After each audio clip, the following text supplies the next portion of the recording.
Shut up!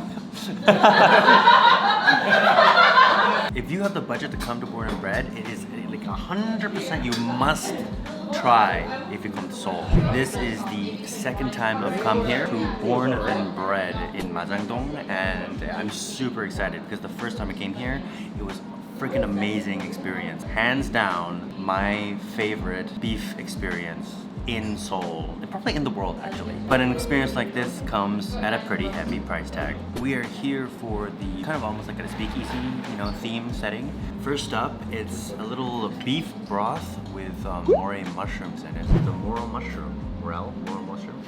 They call it kalbitang, and it's been boiled for 3 days, and this is their first appetizer. Kind of got a little bit of I think the mushroom's bitterness in it. I wonder what else they cooked it with, because it's got a little bit of sweetness, like maybe like vegetable sweetness in it too. I probably shouldn't have drank all that because there's so much food in this course.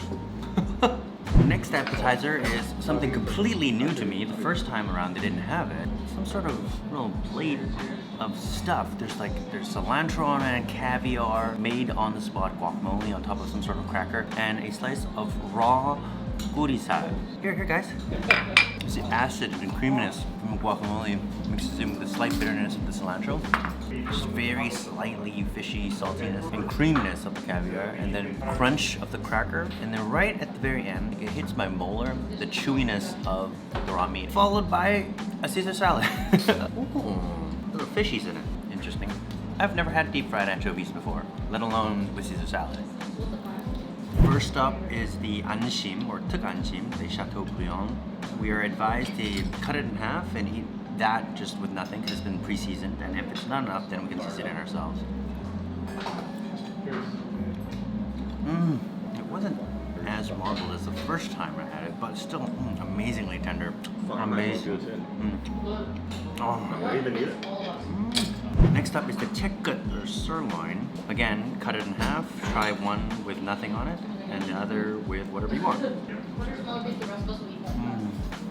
So marbled, so fatty. I love it. Amazing. Chimasal, or skirt. And apparently when cows digest food and stuff, this is the muscle that moves when that happens. Lovely.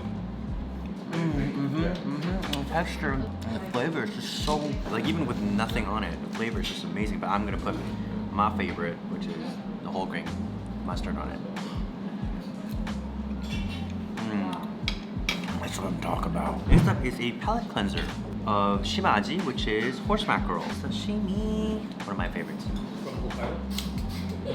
It's only got a slight fishiness of mackerel, not even close to the actual, like just a regular mackerel. Even a chew of it. Next up is what is called anshim churi, which is the meat that wraps the tenderloin between the tenderloin and the backbone. On top is some Asian chives that has been marinated.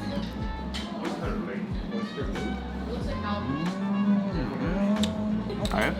Still tender, still soft, but not much chewier than the other pieces. This piece doesn't have as much umami as the other ones that I've just eaten. It's got a really specific type of chewiness though that I really enjoy. So I really enjoyed the texture, just a little bit lacking in the flavor department for me. I think maybe a couple of flakes of salt would have done it.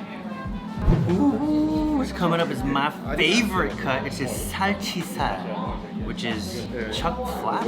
It's just all marble. It's all it is. It's just all marble. You might not like this cut if you don't like that overly fatty taste, but that's what I like. And here's just a mouthful of fat. I love it. I think though at this level of Hanwoo, one slice of salchisal is actually enough because it is quite fatty. Next cut is a marinated buchesal, which is an oyster blade in English, and it's shoulder blade. The reason why it's called buchesal is because buche is fan in Korean, and apparently like the bone looks like a fan. So this cut is marinated here, so I'm going to expect it to be a little bit sweet. Very tender. Not overly sweet actually. Very interesting. It is a soy sauce based marinade. Ooh, and then now comes the next palate cleanser, and funny enough, it's just covered in truffle.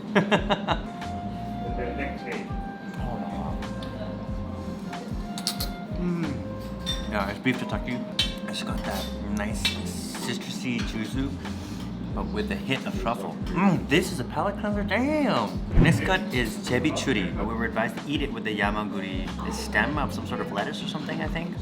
So the jebichuri is the neck chain, which is the muscle apparently between the neck and the ribs, and it's the muscle that keeps the cow's head up or something. Next up is the anchengsal, which is the outside skirt. Each cow will yield only pretty much up to 1.2 kilos of this stuff. So apparently it is the most expensive cut.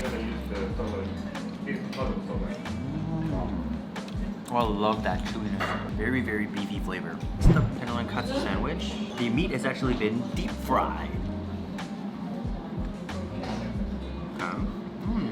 The onions, sweetness of tonkatsu sauce as well. Meat is so tender. So the soup for the shabu shabu is actually a mix of beef stock with mushroom stock, and the meat used in the shabu shabu is the sirloin as well, so the chicken.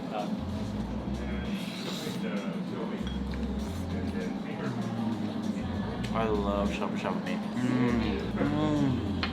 Oh, it's so good.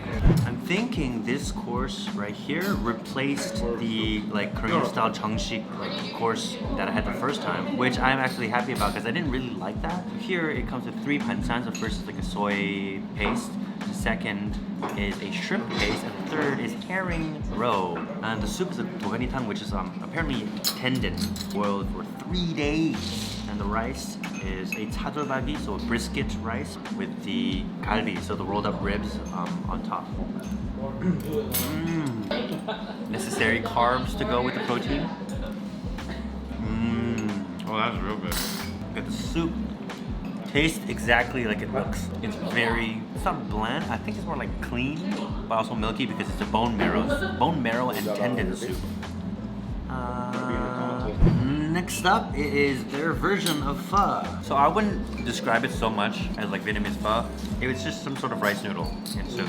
If you have had real pho, you would know this is not it. But it is its own dish. Just think of it as its own dish, and then you'll be happy. It's great though. Also, it does come with some beef. This is their version of the Philly cheesesteak. It's not a Philly cheesesteak. The reason why I want to emphasize this is because I don't like Philly cheesesteaks. So the first time I came here, when the sandwich came out, I was like, I don't really want to eat it, you know, I'm really full. The moment I put it into my mouth, I was like, oh my god, this is legendary. I was the first one to finish it, even though I was the first one to shit on it. 6 kinds of different cheese, and mushrooms and onions and stuff, but here we go.